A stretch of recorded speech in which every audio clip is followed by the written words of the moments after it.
Hola a todos, soy Fede García y vamos a hacer un taller de identificación de las mímica de la península ibérica para este Taxomara 2020 que nos ha salido así tan raro, ¿verdad? En este caso os voy a presentar un vídeo que ya está grabado porque a estas horas que estáis viendo esto yo debería estar en mi pueblo con una conexión a internet que no iba a chutar. De todas maneras, creo que el turno de preguntas sí que lo podremos hacer con normalidad después a través del móvil. Bien, hablaremos de Mirmica y para los que ya conozcan más o menos cuáles son estas hormigas, sabrán que tienen una fama de una dificultad enorme a la hora de identificar en muchos casos, igual rivalizando con algunos grupos del género Lasius.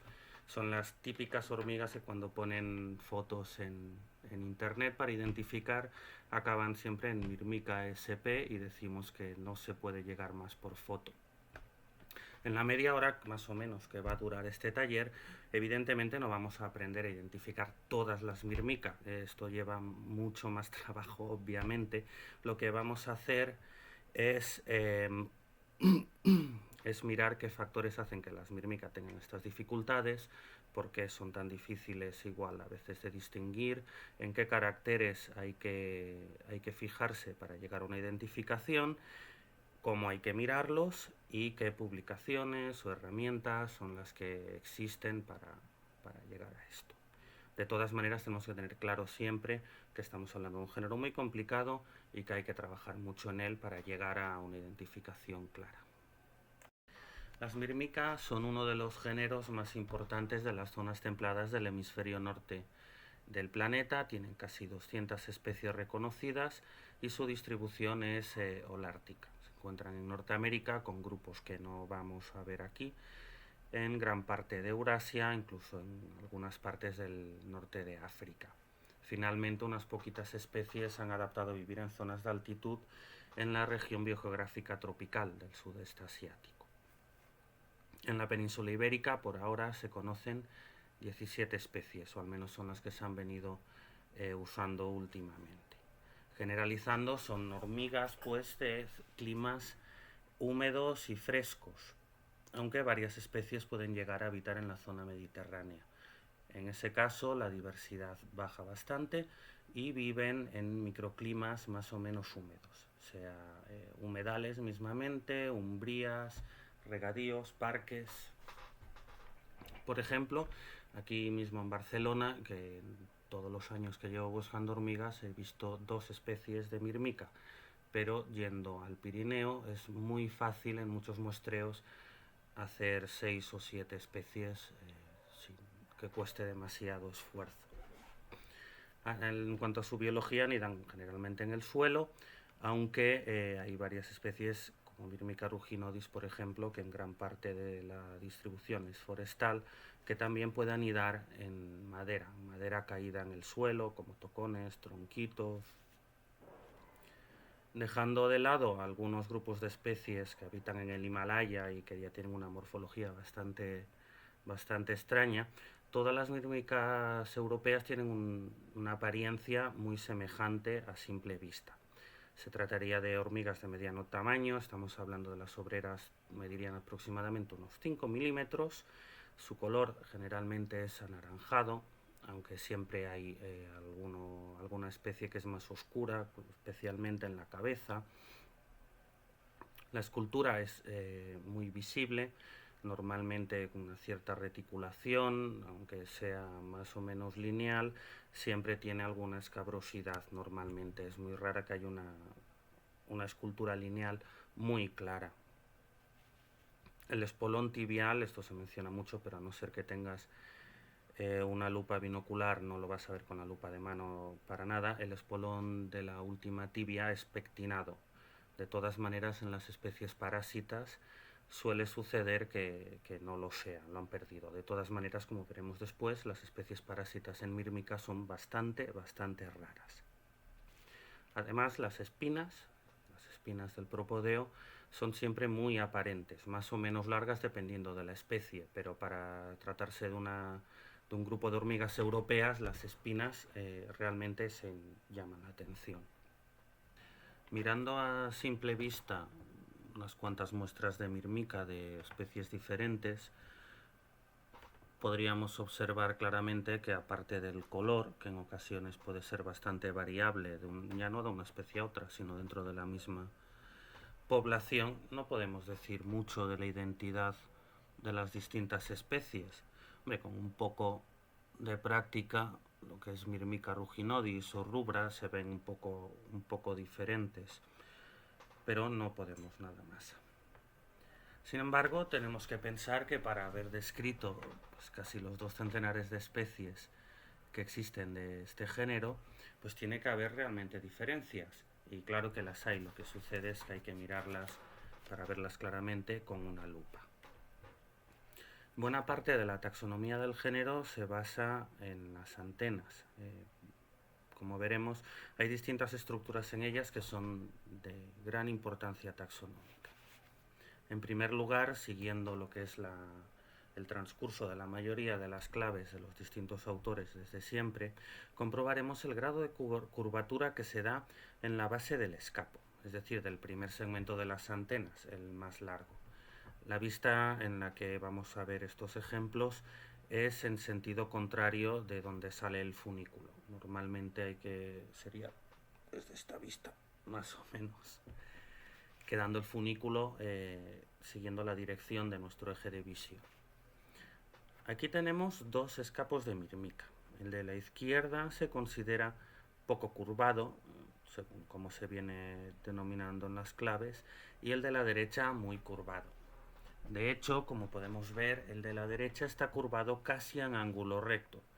Entre estos extremos, en cuanto a muestras ibéricas, no hay demasiado que considerar. En aquellas especies que tienen el escapo muy curvado pueden darse varios escenarios y aquí la cosa se complica bastante.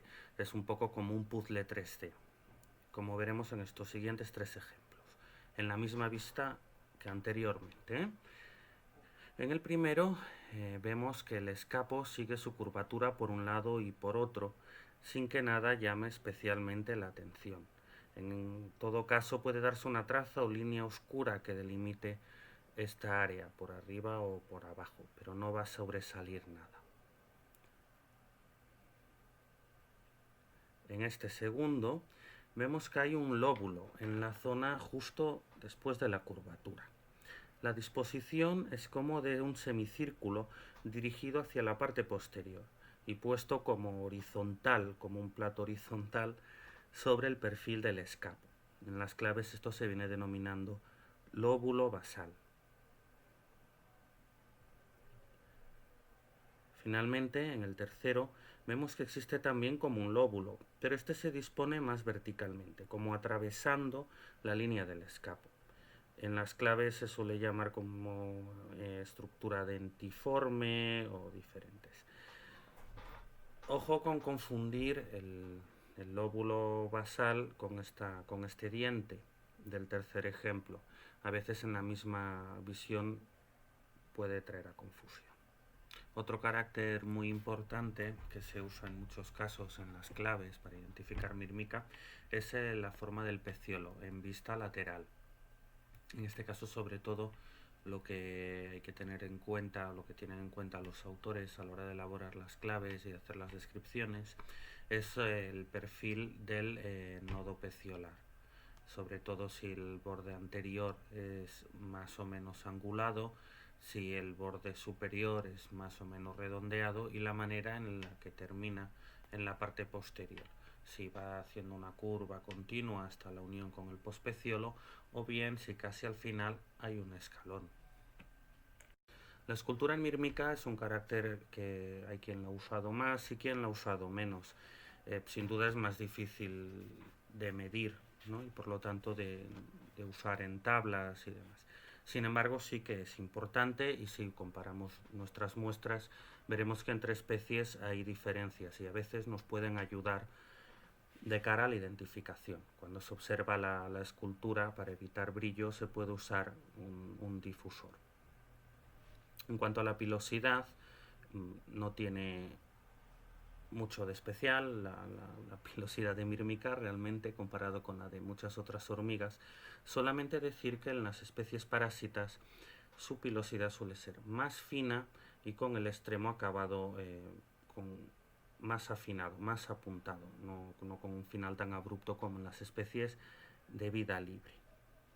Siempre hay que tener en cuenta que los caracteres tienen una cierta variabilidad y por eso lo adecuado sería mirar muestras procedentes del mismo nido. Otros dos caracteres importantes en muchos casos son lo que se viene llamando los lóbulos frontales y las aristas frontales. En esta foto vemos que corresponde a cada cosa y las medidas que normalmente usan en las claves para definirlas. De cara a ordenar internamente la taxonomía del género, se han venido usando grupos de especies. En este caso, al menos a nivel paleártico, no se han venido utilizando los subgéneros, al menos últimamente. Los grupos de especies que tenemos en la península ibérica vendrían a ser lo siguiente, resumiendo mucho. Del grupo Rubra hay dos especies en la península ibérica, Rubra y Ruginodis. Estas dos especies son bastante características, tienen el escapo muy poco curvado, son las dos únicas que entrarían en esta categoría de las especies que estamos hablando, y además de vista, a simple vista, también son bastante reconocibles por ser de cierta manera más brillantes y más esbeltas que las demás. El grupo Lobicornis en la península ibérica se restringe a altitud, a montañas, y la mayor parte de especies tienen ese dentículo en la base del escapo. Sulcinodis no tiene ese dentículo, pero también es bastante característica. El grupo Schenki tiene una sola especie, también con ese dentículo, pero se distingue bastante bien de las demás especies porque tiene la frente muy estrecha. Después veremos cómo medirla. El grupo Sabuleti es el que da realmente la complejidad en cuanto a identificación del grupo. No solo es que tenga la mayor parte de especies, sino que tiene pares de especies que son prácticamente indistinguibles sin un trabajo biométrico intenso. Finalmente tenemos las especies parásitas. Algunas de ellas están encuadradas dentro del grupo Sabuleti y otras dentro del grupo Caravaggio. Estas son las más pequeñas, no tienen obreras. Para la identificación de algunas especies de Myrmica, la observación con una lupa binocular, aunque sea sin micrómetro o incluso con una lupa de mano, es posible. Por ejemplo, para distinguir entre Ruginodis y Rubra, normalmente con una lupa de mano ya llega. Incluso quien tenga buena vista puede llegar a ver las diferencias. Después las veremos, es uno de los ejemplos que trataremos. Pero en otras es prácticamente imposible de hacerlo de esta manera, a no ser que conozcas ya muy bien las poblaciones locales con las que estés estudiando en ese momento. Por lo tanto, hay que usar biometría, que es la parte que le da mala fama a este género, ¿no? En biometría hay varias cosas, no vamos a entrar aquí sobre la metodología, ¿no? Lo típico, las dos partes que vayas a medir tienen que estar en el mismo plano focal, el micrómetro tiene que estar bien calibrado. Una parte muy importante, quizá la que más incluso, porque es la que está en la base de que sirva lo que vayas a hacer, es leer la definición de las medidas que haga el autor que vayas a usar para comparar tus datos con los suyos, puesto que no siempre coinciden de un autor a otro. Incluso a veces el mismo autor con el paso de los años le da por cambiar la manera que tiene de medir algo. En el caso de Myrmica, lo más ejemplificante de esto sería la manera de medir el ancho de la cabeza. Normalmente es a través de los ojos, pero hay algunos autores que no cuentan los ojos al medir el ancho. Esto siempre hay que leerlo antes y tenerlo muy en cuenta. Si no, puedes llevarte algún susto de encontrarte en la tabla: ¿cómo me da esto? Es imposible. Tengo una especie rarísima. Y no, simplemente la medida que has tomado no es comparable a la que ese autor con la que quieres comparar tus datos está usando. Obviamente en un género tan grande como Myrmica la literatura disponible es enorme, pero sí tenemos que buscar algunos autores que nos puedan, que lo hayan resumido, revisado todo el género últimamente.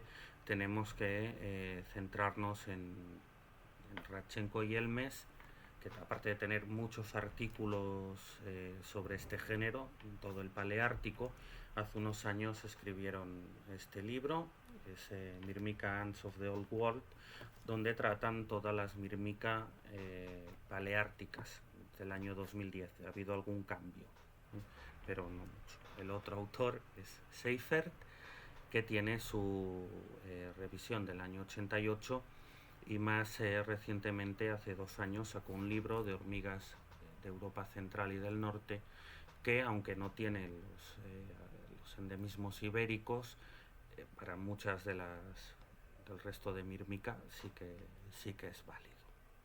La mayor parte de estos trabajos de estos autores y de otros actualmente es posible encontrarlos en PDF en la red, sea en Unwiki, en Unweb, en las propias páginas de las revistas donde se hayan publicado, etcétera.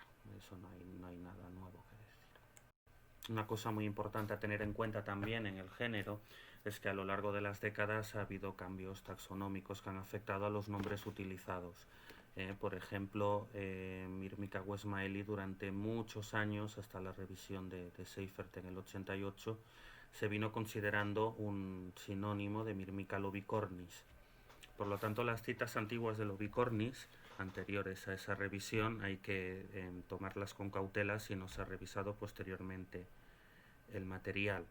Para complicarlo más, lobicornis actualmente no se considera presente en la península, sino lobulicornis, que a su vez fue sinónimo anteriormente de lobicornis. Es decir, las citas antiguas hay que tomarlas con cautela y tener en cuenta los cambios taxonómicos que ha habido después. Bien, ahora vamos a ver 2 ejemplos de identificación de Myrmica. El primero serán estos especímenes. Como he comentado antes, la mayor parte de claves se empieza por mirar la morfología de las antenas. En este caso, como podemos ver, es muy poco curvada, por lo tanto nos encontraríamos ante o bien Myrmica rubra o bien Myrmica ruginodis. ¿Qué caracteres los diferencian? Si ahora la movemos a una vista lateral, aquí, tendremos que fijarnos en las espinas y en el pecíolo. Si buscamos cómo es Myrmica rubra y cómo ruginodis, veremos que ruginodis tiene las espinas mucho más largas que rubra y además tiene el pecíolo más cuadrado por encima. En este caso estaríamos ante Myrmica ruginodis. Tiene unas espinas mucho más largas y el pecíolo en este no se ve muy bien precisamente, pero en este sí, que tiene el pecíolo cuadrado dorsalmente. En Myrmica rubra estaríamos hablando de un pecíolo mucho más redondeado.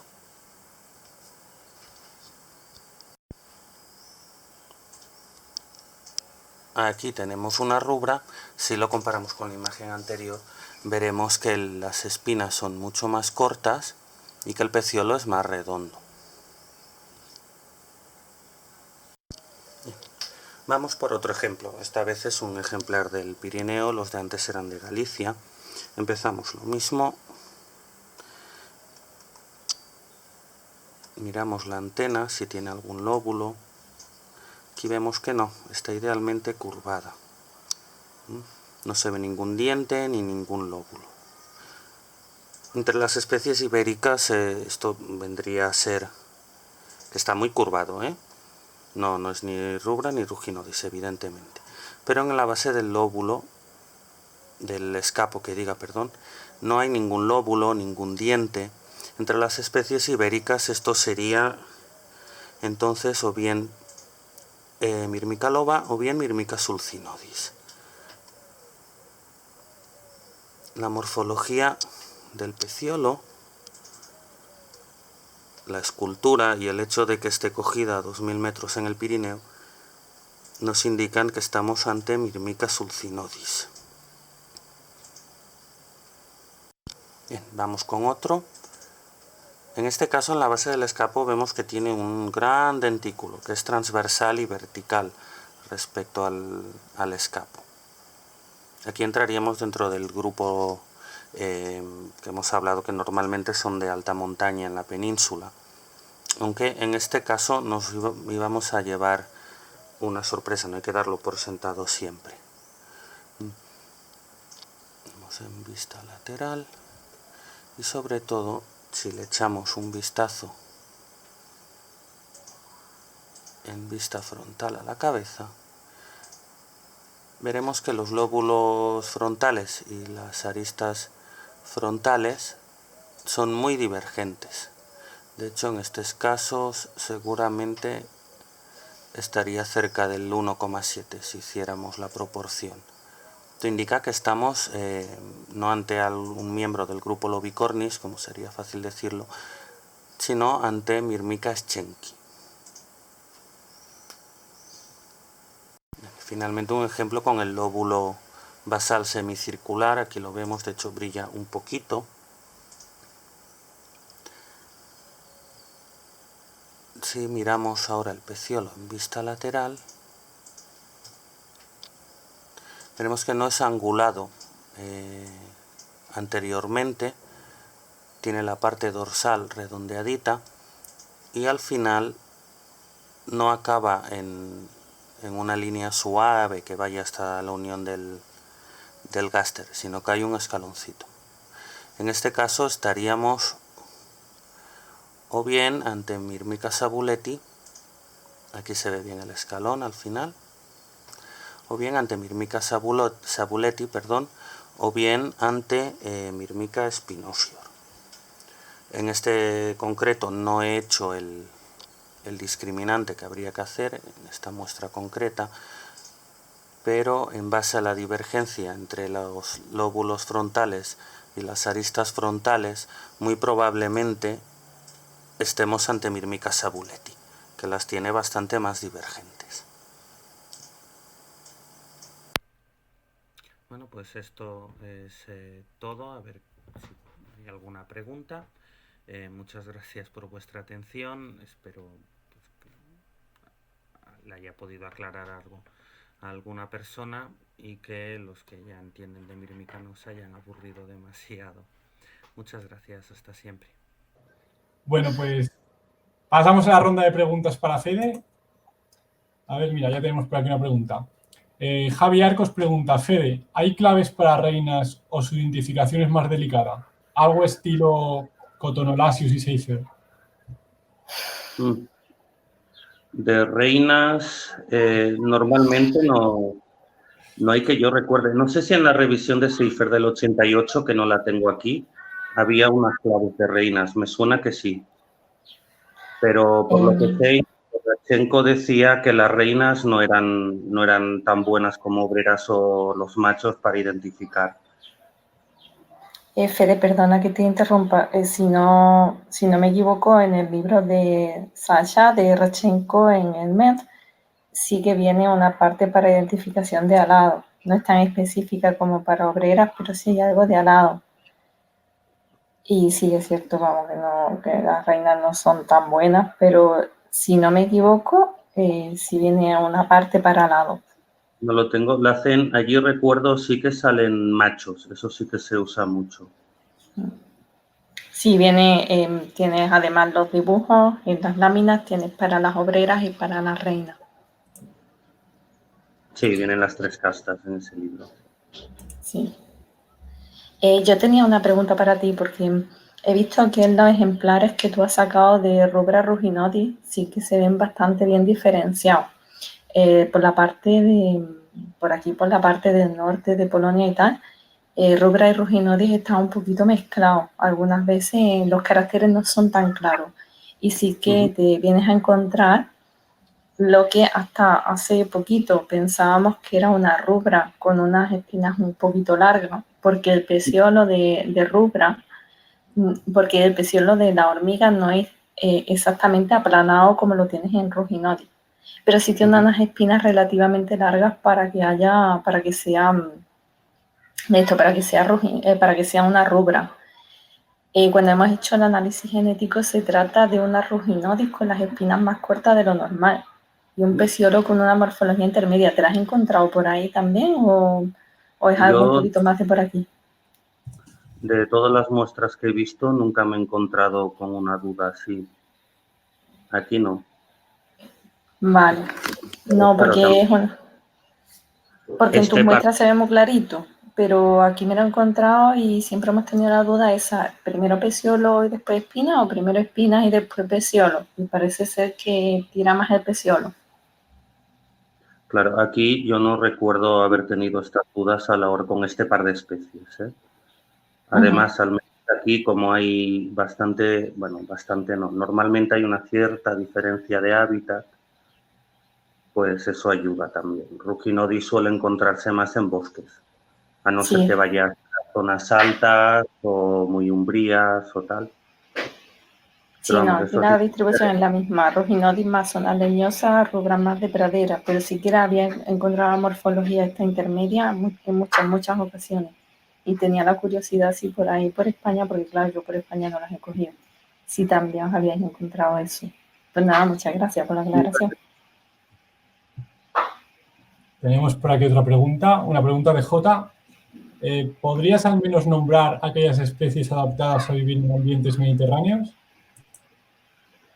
Sí, Myrmica loba, que de hecho fue descrita de Ronda, si no recuerdo mal. En Doñana la tenéis, seguro. Y Myrmica spinosior en zonas, bueno, en las zonas más umbrías y tal. Myrmica specioides también se puede encontrar. Y básicamente estas. Si hay otras, pues ya estarán en microambientes más húmedos, es más raro. Las normales son estas tres en la zona mediterránea.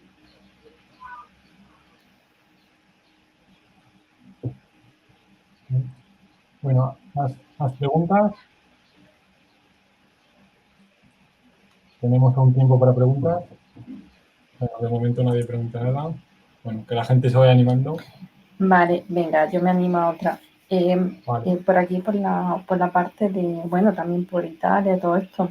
En el tema de las escabrinodis hay muchas diferencias, mucha variabilidad en la morfología cuando vas a medir, cuando mide todo, lo que son todos los caracteres. Se piensa, bueno, palabras de Sasha, de Rachenko, que no queda muy claro si el grupo este de Scabrinodis, si la especie Scabrinodis es una sola especie o son varias. Como hay mucha diferencia, porque por ejemplo aquí las mirmicas son muy abundantes y las Scabrinodis son relativamente fáciles de encontrar, pero lo que es la península, que es un poquito más seco, sí que el número de especies es un poquito más reducido de mirmicas en general. ¿Te has encontrado también con esto por ahí, con el tema de Myrmica scabrinodis? ¿Ves esa variabilidad que se ve por aquí? Sí, no acaban de cuadrar del todo bien siempre los especímenes de Scabrinodis. En algún carácter o en otro. De hecho, igual, bueno, el tema de Martini, está el tema de Myrmica martini, y varias muestras ibéricas son Martini. Pero incluso dentro, bueno, o dan Martini siguiendo el discriminante de Seifert y siguiendo la biometría, ¿no? Pero después sí que es un grupo de especies que es muy puñetero.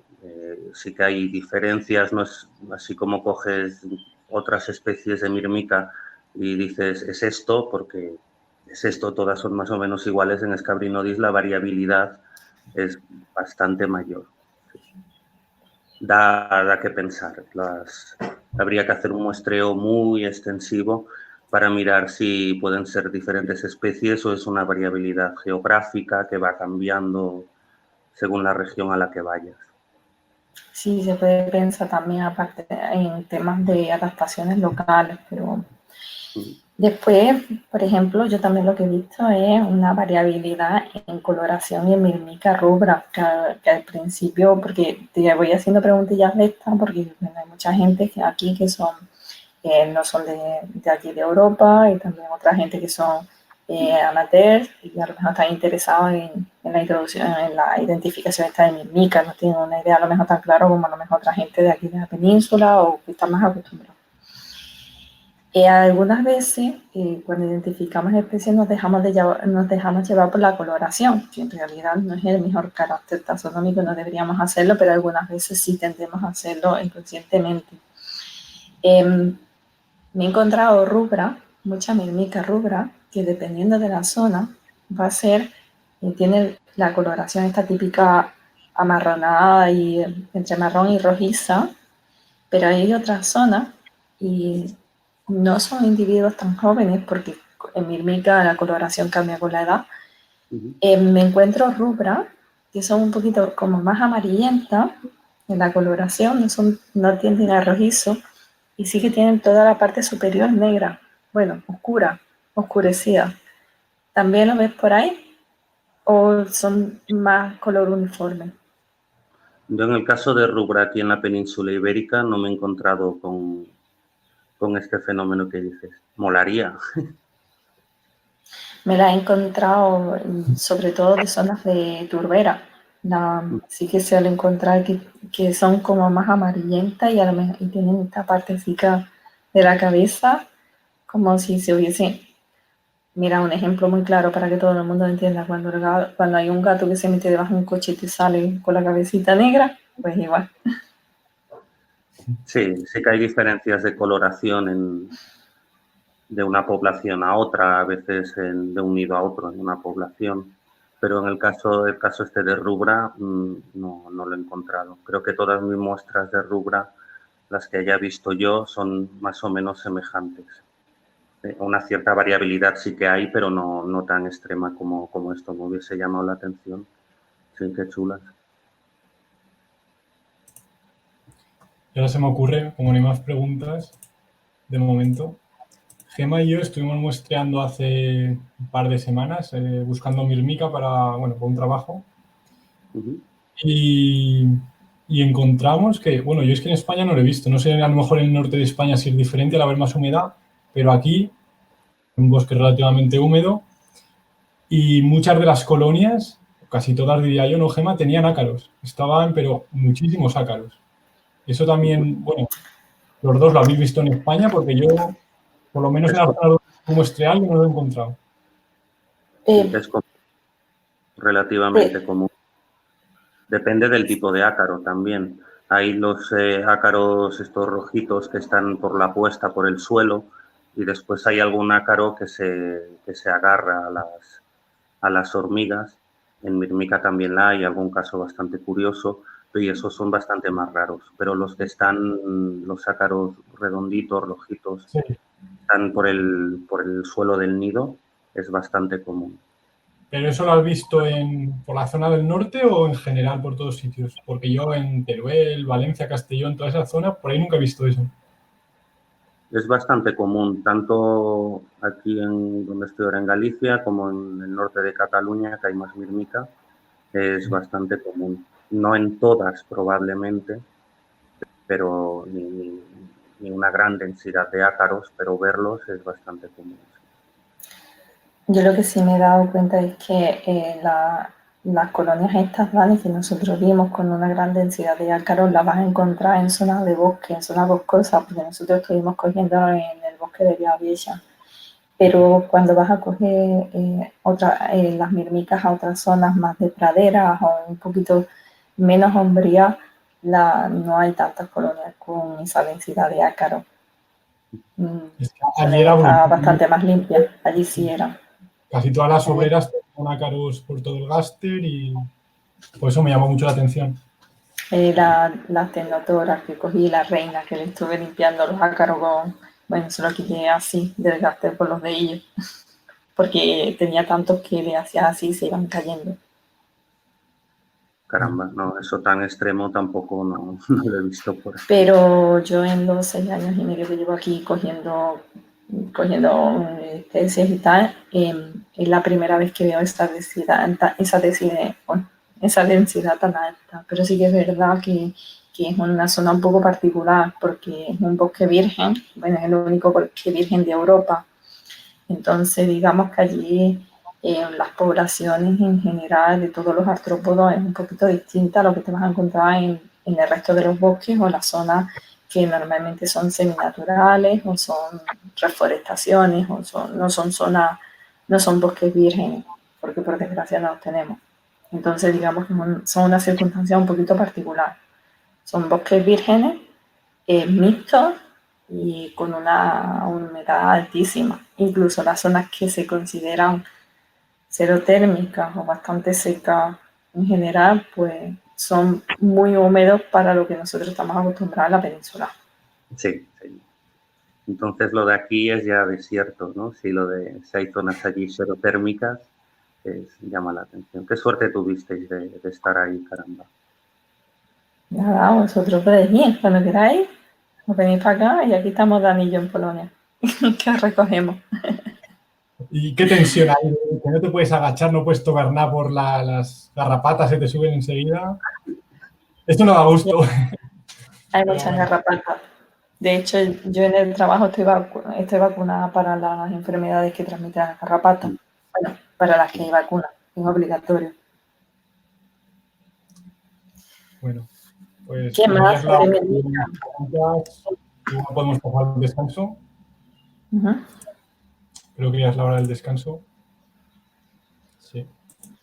Bueno, pues si alguien tiene alguna pregunta, es el momento. Y si no, pasaremos al descanso. ¿Nadie? A la de 1, a la de 2. Bueno, pues cortamos ya si queréis y nos vemos en 15 minutos. Muy bien, muchas gracias. Pues, muchas gracias, Fede. Muchas gracias, Fede. Muy interesante.